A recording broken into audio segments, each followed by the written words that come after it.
Now for game 2, KingZone up against Hanwha Esports. Let's hop onto the Rift, find out what happens.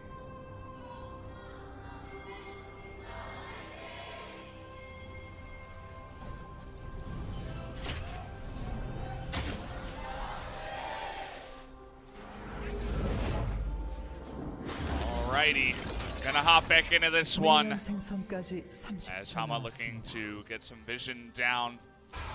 I like Thal, played the TP, did pretty well, had the most damage for his team. And now he's gonna go on something a little bit more aggressive with the Jace. Looking forward to seeing if he shook off some of the rust from early on, getting first blooded with the kind of messed up flash, the late flash. We'll see if he can dominate up there. And I was on the Rascal hype train, especially from the second round robin of spring onwards. He was really able to redefine his reputation as kind of an iffy top laner to actually playing very, very well on a champion pool that was a lot more aggressive, including mages and kind of assassins that other people weren't going towards. Has struggled in the past 3 weeks, we have to be clear on that.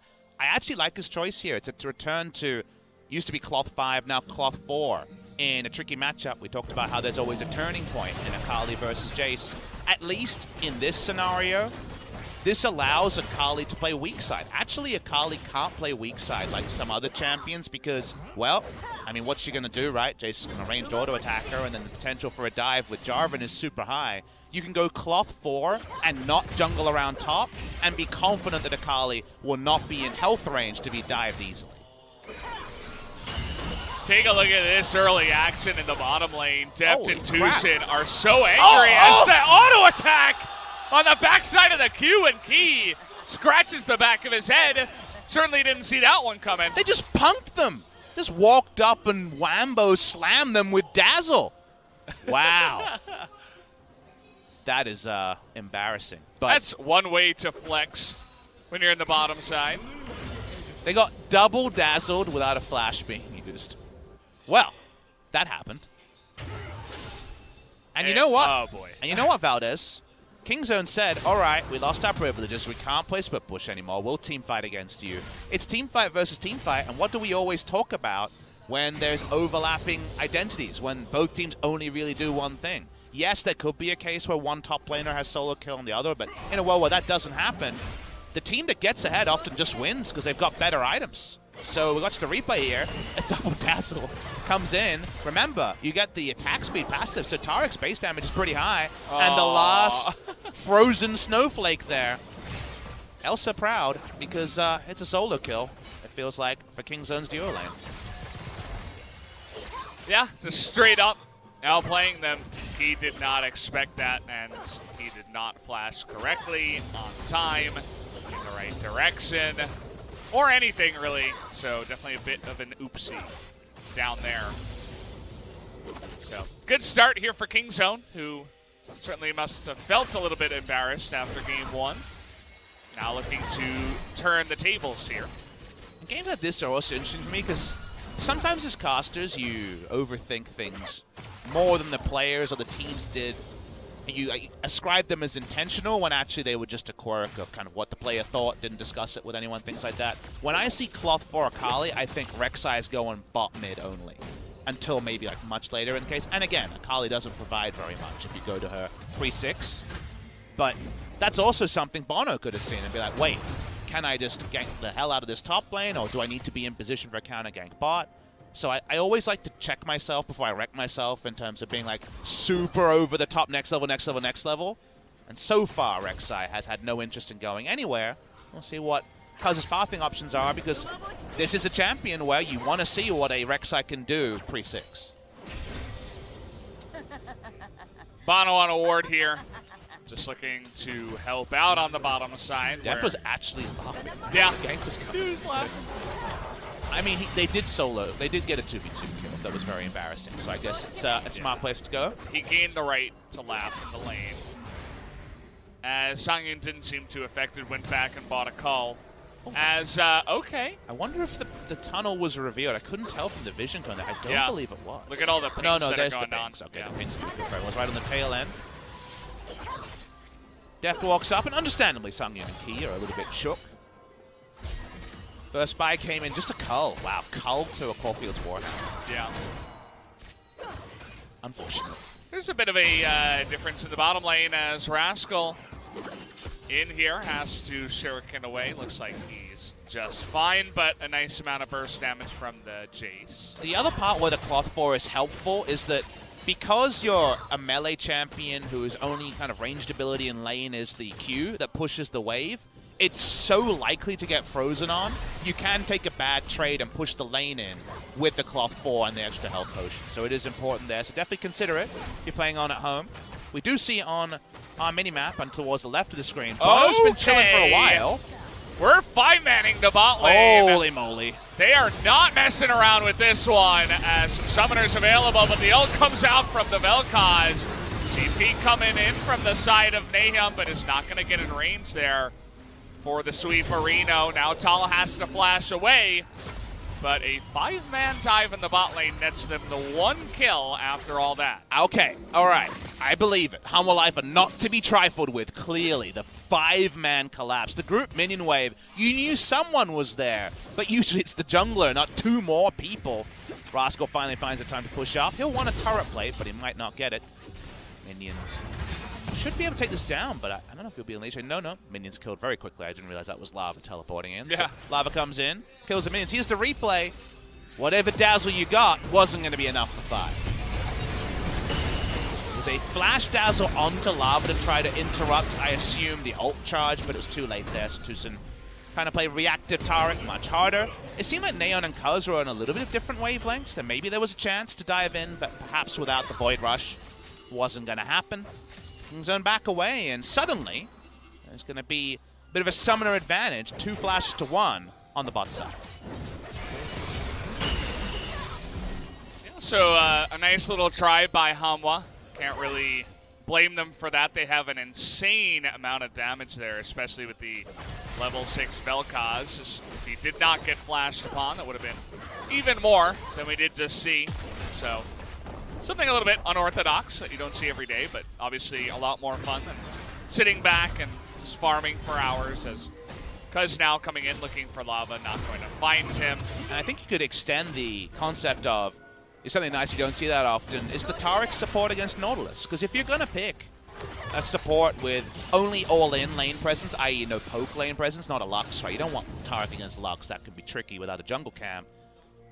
You know, Taric has always been a choice that people considered against Tom Kench, against engaged supports, because it's a champion that in lane doesn't really provide much except this, the dazzle. Outside of lane in team fights has ultra hard scaling. Taric is insane in the late game in a team fight. 2.5 seconds is forever, as 2.5 seconds might be forever for bonO too. Oh, he's ulting the wall. They're looking for him. Just a cataclysm desperately. But the Akali able to get over there in time to help out with some damage, and they get that kill. Yeah, not going top lane, but going into top jungle. Found a lot of value there. Easy for Rascal to follow. Big kill to pick up there. Nice moment for Cuzz and Rascal, who were looked a bit off in game number 1. Hey, you got to admire the guts to go in there. They knew that they had the 2v2 win, and they had vision on exactly where bonO was. And even on a control ward, Cuzz was taking the red buff away, so you can tell that they were very confident to take that one. Sorry, I winced a bit because Rascal had to watch the cannon minion go down. His E was on cooldown, he couldn't walk up with no ult and get out for sure, so played respectful. Still, hate to see it. Deft and TusiN being chased down, but again, coming back to the Taric, if you get away with this, if you win lane with Taric or get turret plates with Taric, it's the opposite of being required to take turret plates on a Jace. It's bonus gold towards a pretty assured future. So only TusiN, really around the world. I feel there's TusiN and there's also the IG sub support, I believe it is, that was in for Balan. I think his name's Lucas, who was also playing a lot of Taric. Those are the only 2 that you see going towards the Taric. If you can pull it off, can be oh so powerful. The engage range of Rek'Sai and Akali, never to be trifled with. Rek'Sai and Akali and a bunch of other guys to jump in on the hunt. You know, you got Azir there, Taric to help out with all of his supportive abilities. And you have King Zone with a pretty nice composition here, especially from ahead, not Behead. That would Four be head? the Five combination. Head? 3 head? I don't think there's any 3-head emote, but people say it anyway. Because 5-head is, you know, right, 200 IQ, I'm really smart, right? Yeah, I didn't know the 5-head one, though. I heard LS say it on the LCK broadcast. I did the old man thing of, what is this 5-head? What is 5-head? It's one of the good things about Twitch chat, is that I can just ask what an emote is. And some people are not very nice, but usually there's a nice soul in there. I mean, you could just go on Google. Like, Twitch chat is big enough now, they're actually kind of famous. You know, don't just approach them in Twitch public. chat, by the way. You know, you got to be a little bit respectful of the Twitch chat. So, but you know, you could actually just search it on Google. I've done that before. I had to do that for Pepega. I'm like, what is this? And they even taught me the pronunciation. You might have to do this. What is Pepega? You might have to do this for 5v5 at 10 minutes on Rift Herald. Nope, I'm alive. I'm gonna need to Google that one. Yeah. What was your first old man mode? Because you're what, 27 now? 26? Yeah. 28 actually in September. So you're 28 soon. What was your first, like, oh, I don't get this trend that everyone's talking about? Just in general, or yeah. a Twitch chat trend? No, or? like a live trend or like a, you know, app or just a trend that you're like, I missed the boat on this. Mine was Snapchat. When people moved to Snapchat, I was like, what is this? What is this for? I don't get it. I tried to use it. I'm like, where are the buttons? What do I press? They're like, my sister's like, oh, you just swipe up. I'm like, what? What do you mean you just swipe up? How does that work? No, because I was right on the Facebook trend. I actually was in on Facebook when it was not open access. It was for college accounts only. To keep in touch with a friend who was on Exchange. This is like 2006. Yeah. So I got that one, but then Snapchat was the first where I was like, I don't get it. Do you get this particular play, though? Because Hanwha Life are being very stubborn and not TPing. Might lose an inner turret. Now, inner turret this early in top lane usually only means gold. It's hard to return to. But Deft left ages ago. Hanwha Life, there's no bot side Infernal for 4 minutes, so they need to do something. They're losing so many plates. It's a plate feast here for the side of King Zone as Deft and TusiN, they're just playing so far up, and they were pushing with the Rift Herald before with the help of their friends, but just really trying to show absolute dominance in whatever lane they're going into, showing they're not scared. I did learn learn at any time. I did learn what Snapchat was for. I did learn what it was actually used for. Yeah, what's it used for? Because I didn't understand the use case. There's relationship stuff, that's on the one end, but the actual thing that it was used for, why especially the youths picked it up so much, is that it was for sending notes to your friends that your mum couldn't see if she asked for the phone, because they're just there for a short amount of time and go away. So it was actually kind of a way of passing notes like we used to do back in the day, Valdez, in class. Yeah. Snapchat's the replacement for that. And I was like, okay, this is a use case I can understand. Too old to need to be doing that. Yeah. Well, I just tweet out to the world when I've got something to say. Costa, by the way. Yeah. But, or you just I finally learned it. I finally learned it. It is kind of interesting what we have here at the LCK, you know, compared to some other regions that have the live audience. We kind of just have, you know, if we wanted to take a moment and say, oh, by the way, guys, I wanted to talk to you about this topic that happened in my life, I could just go off on that for 5 minutes, and if it was interesting enough, people wouldn't really care, or, you know, the audience wouldn't get bored, you know? We get a lot of compliments about that style, and it's a hard one because everyone's like, why can't everyone else do that? And they can do the spirit of it, but they can't necessarily do the frequency, or because the captive audience, right? The people in the crowd. I'm a hardcore Hanwha Live fan. I came here to watch Hanwha Live. Yeah. If you're like, well, this game is not interesting, I'm going to talk about not Hanwha Live, and they're like, but I paid money to watch this. Yeah. You'd understand, right? So it is a weird quirk. Now, you can still follow the soul of it. You can do it sparingly. You can direct game-related things to non-game-related things, but it's just different. So we're lucky to know what the people want. We try to give it to them as much as possible. And that's what all broadcast is about. Absolutely. Just entertainment, right? In whatever form that it is. My only true hard belief about broadcast and about game broadcast is the game is the star. Always talk about the game when it's given something. And right now, no, it's not going to give us something.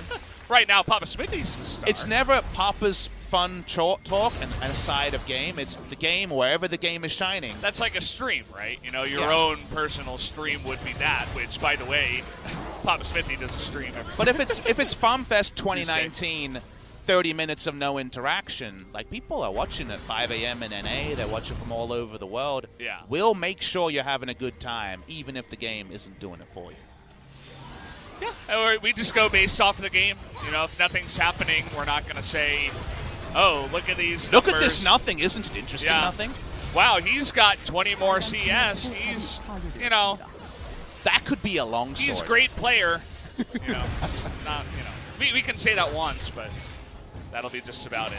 Well, we were waiting for a moment, Valdez, and it's an action moment, so we can't wait for that one. But we were also waiting for that Gunblade to show up, and I'm pretty sure Gunblade is a reference to, like, Square games like Final Fantasy. Regardless, the Gunblade, it's not a Keyblade, but it's a big shifter in the matchup against the Jace. The Jace doesn't have magic. There's no Hex Drinker here. This is where suddenly the Akali has Fangs, and if you want to play 4-1 as King's Zone, it should be much more possible to expect some respect around Thal in the Rascal lane.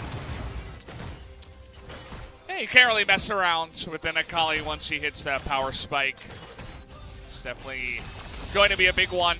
I'm going to be very curious about this Vel'Koz as the game goes along. He did go Glacial Augment, which, of course, did become more and more popular. It's big for him because he didn't have a Keystone before, right? Vel'Koz was one of those few where it's like Arcane Comet or something. Yeah, Comet kind of sucked. Electrocute doesn't really work. Unsealed Spellbook was kind of the best one, and that's always a bad sign for a damage champion, you know, control mage. So, speaking of the control mage, we are getting the full zoom out here, and this is what we call flirting with danger. All right, on the hunt here, as he does have a stopwatch. Will he be able to flash? Yes, he will. They're looking to turn it around. Cuzz stuck in the Cataclysm. He's being burnt out, but the huge First Divide from the side of Naehyun is going to be able to carry the fight in a gigantic manner as the full-time ace comes out in favor of King's Zone. The Vel'Koz disintegration into the teamfight, destruction by King's Zone. We talked about how they lost their split push privileges. Just like game one, they roll up for a teamfight, but this time it's different. Kind of sit up in my chair straight after that one. I want to see the replay as Naehyun just really let it all out on that one. That was the real-life posture bot coming in and being like, check your posture. This is where we're going to stop fighting. Huge hard engage onto Key, and you might say focus support lull. It's because they're ready for the team fight behind it. You see what you can do as the Vel'Koz. It's why it's good against Azir, because you can go through the wall. But then Naehyun comes in, scoops 3, and then there's a battle Azir. Cool moment from the King's Zone mid laner that's been a bit down in the previous weeks. Hey, you might think, oh, you know, we're fighting in a corridor. The Vel'Koz is going to be doing pretty well, you know, zapping everybody down. But actually, when you get everybody bunched up like that, Akali and Azir together are just going to destroy you. And to have that movement speed to get in position with the Sivir and everything else alongside of it, it's going to make for a team fight like that. And people don't always enjoy control mages, right? Because usually the laning phase is pretty non-interactive. The payoff, though, on Zirsek play, or the perfect use of the ball into the shockwave, like, that's why control mages make for the best team fights, that's for sure. Whereas assassins are all about picks, is the kind of trade-off there. So, cool moment from both mid laners. You know, it's like Naehyun did it better. Maybe King's Zone is going to do the team fight comp better. They're up 5,000 gold, and like we mentioned, if I do one thing and you do the same, if we're both heavyweight boxers and it turns out that I'm just stronger than you, it's very hard for you to outplay. It can happen, but it's very difficult when the items on the left side of the screen are just way better than the items on the right side. The items will be good, and with that Infernal as well that King's Zone were able to pick up right after the team fight, they are even stronger than the last time that we did see them. So you're saying they were powering up in the first game? Yeah, I mean, they were kind of sleeping. That's the way I would put it. They were taking a little siesta, if you will, in the afternoon. Oh my god, why do we never think of another word for Farmville early games as siesta? Get it? Oh yeah, I mean, people have said that before. Fiesta or siesta. No, right? I'm saying siesta, C-S-T-A. Because you're just CS-ing. Get it? It's actually pretty clever, even though it's a pun. Well, no siesta in this game. We've been fighting a little bit more. Well, actually, we didn't talk about rubbish for a while, so what do you say? Yeah, it's been fun so far. It's 7-2. And the Twitch chat's not happy about that one. I think I've coined the Twitch chat meme now. Another siesta. Oh, boy. Hey, we can make it League of Legends. We got to co-opt the good stuff, right? That's good. I like it. Were you on the phone with Freak earlier today? You're getting no, those this is way better than anything there. Freak could do. Shout out to David. I love Freak. Yeah. His puns, though, not so big. You know he does puns way less now. Yeah, I mean, eventually, once you do so many, I guess you just run out of ideas, right? I think he was mortally hurt when people would accuse him of having, like, a pun writer.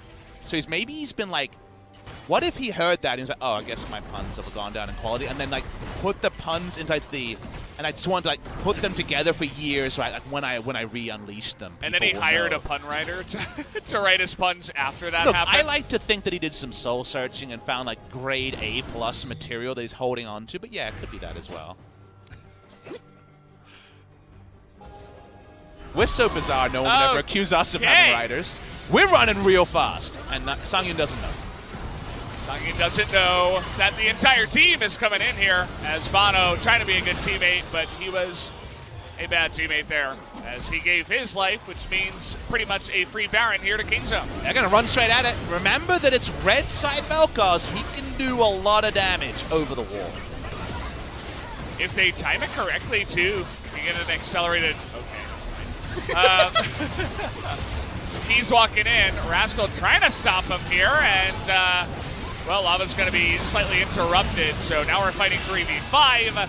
He is going to go down, and Kingzone will pick up the Baron. Kingzone actually played that really well. They stopped DPSing Baron around 1800, so the all over the wall was never going to explode Baron. Health bar is 700. They turned on it cleanly. Kingzone just doing it standard. We're going to that game 3. It's happening, Valdez. We're going full games. Our first series of the day. Only question we have is, did Kingzone regain their split push privileges? Upside, Sangyoon didn't know. He was Scotty in this one. Yeah. The reference to Euro trip that we've had in 2019. You forget that it was Matt Damon in that movie. For one moment. That was Matt Damon who stole away the girlfriend. The story is he was filming another movie in Prague, and they just chance sent it over, and he's like, I'll do it. Yeah. So even though he was a huge star at the time, Matt Damon was, I don't know the name of the boyfriend that stole away Scotty's girlfriend, but yeah. It's probably Chad, if I had to guess. I mean, he looked pretty Chad in that movie. You do that, right? You do have those, like, names where, like, if it's Chad, it's Chad, right? Yeah. I mean, of course, as, well, they finally found a pick. Hanwha have been grouping up as 3 and 4 and even 5 in a lot of these games when they do get behind, and they use that gank brush to look for picks, and it finally worked. I mean, look, they found someone because they were trying to push 3 lanes with their Baron to blow up the base. Should be mentioned that Azir, Sivir do a lot of turret damage, but don't siege very well, so understandable. They tried to play multiple lanes. A nice catch there. Now, another catch would be important, because then you actually do find some chance to take objectives. They'll take Tarek's flash. This is a nice chase from Hanwha. They should continue. Yeah, Keebs is going to be running on forward there. Gets the spell shield. As now we're turning this around. Rascal looking to come in from behind, trying to go 1v3, but he gets knocked up and bursts down. And a trade for the Akali for that Nautilus is going to be actually good for Hanwha Life. Good stuff from them. They're getting picks. Kingzone try things. They lose further flashes, so now their 3-lane push will be Baronless and also a little bit less fearsome. So Kingzone are botching on the execution here. Now it's Targold. Oh boy, as just at the end there, it is going to come up, but that was very close. Did not have to be that close. Kingzone playing with fire. This time they didn't get burned. Yeah, and no threat on Vel'Koz can mean crazy things. So Kingzone need to check themselves, honestly, before they wreck themselves. We know how that one goes, but that's what could happen here. They do have the Rek'Sai picking up the bot lane minion wave with the Dregs the minion wave here. Dregs the Baron buff, I should say. But, you know, they really can't trifle with Hanwha Life any further. Hanwha Life, they're 10,000 gold down, but damn, it doesn't feel like it when you trip up an execution like this by Kingzone. You really got to be careful, especially with a lot of the pick that Hanwha Life do have in their composition. You got Lava and Key and bonO as a trio. Going to be looking for those picks with the Glacial Augment even. as Cuzz here with a lot of tunnels, looking to go mole status and find some picks. They're really trying to make the best of the last 6 seconds of that Baron buff. As TusiN's getting in there in the mid lane, going to do a bit of damage, but that's going to be the end of that Baron push. And I welcome that. I think they're going to have to reset. I want to see Kingzone earn their next kind of stakes here, because it does seem inevitable they'll go over the line, but they're at some point doing what they did in game number 1, building Medjais randomly on Karthus in a spot that didn't really dictate it. So walking up here, they want to break the bases. Post-Baron, though, way harder. Okay, they are going to get the knockup on the lava here, as he's going deep right now, and he's not going to be able to kill their Cuzz.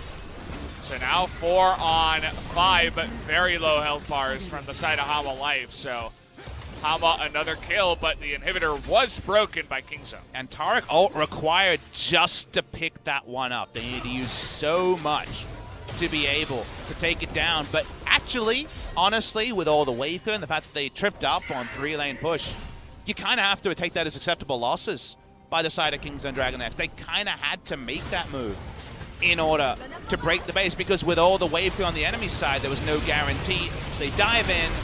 Cuzz is able to go untargeted, which is why he doesn't die instantly. And actually, if he hadn't have ulted, they wouldn't have got mid lane inhibitor, because he would have died before Taric ult on. So it looked super Fiesta. He probably didn't need to flash at the end, but it was overall the right call from Cuzz. Very unselfish play. Yeah, you gotta like it. I mean, at the same time, he knew he had Taric ultimate about to land, so maybe thought he could finish off the Vel'Koz, but that was not the case. Either way, it does net his team quite a nice amount of wins there in the mid lane. So now we're going to be setting up for that Baron once again. It actually spawns at the same time as the second Infernal Drake of the game. So looking forward to seeing the shenanigans around these two objectives. We're always down for shenanigans here on the LCK broadcast, especially when we've had these siestas where the shenanigans are limited. That's right, I'm just using it like it's a normal thing now. It is. There you go. All right, we're face checking. This is what I was talking about. The pick comes in, and this is right before Baron starts, guys. Oh boy, another mistake to the side of Kingzone. Low health bars for Hanwha Life, but they get another couple of big picks. They just keep running into a brick wall, Kingzone, today. And they did this in Game 1, Valdez, when they had the 1-3-1 comp and said, I want to fight for this. And Hanwha Life just said, thank you very much, and collected a game victory. Now, Kingzone did all the hard work, and they're still running into the same brick wall with an inhibitor down. They already made the cool play. Take that in. Why are they going between lanes like this? Why? As 3 as well. If Taric walks up and alone and kind of dies, yeah, I mean, one person died, someone had to do it. But yeah. It's just boneheaded. It's pretty disappointing to see from a team that we need informed. Kingzone's one of our hopes at Rift Rivals, but, well, not like this. You see FPX undefeated in China will be the team that Kingzone's facing. This Kingzone's getting smashed.